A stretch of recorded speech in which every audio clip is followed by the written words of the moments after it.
हुजूर गौसे पाक रदी अल्लाह ताला अन्हु फरमाया करते थे, दो चीज़ें इंसान अपनी संभाल लेना, एक पेट और एक शर्मगाह, तो फरमाते थे विलायत उसके बड़ी करीब आ जाती। रोटी कमर सीधी करने के लिए खानी चाहिए, ज़ुबान के जायके के लिए नहीं खानी चाहिए।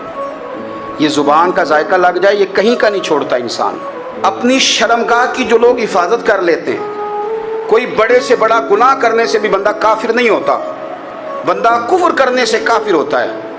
गुनाह बड़े से बड़ा करने वाला भी गुनाहगार है, काफिर नहीं। कि बाज गुनाह ऐसे हैं जो जिस वक़्त बंदा कर रहा होता है उस वक़्त वो मोमिन नहीं होता। मेरे नबी करीम सल्लल्लाहु तआला अलैहि वसल्लम ने फरमाया, जब कोई शराबी शराब पीता है उस वक्त मोमिन नहीं होता। जब कोई चोर चोरी करता है तो उस वक़्त मोमिन नहीं होता। और जब कोई जानी जिना करता है तो तब वो मोमिन नहीं होता। उतनी देर के लिए उसके दिल से ईमान निकाल लिया जाता है।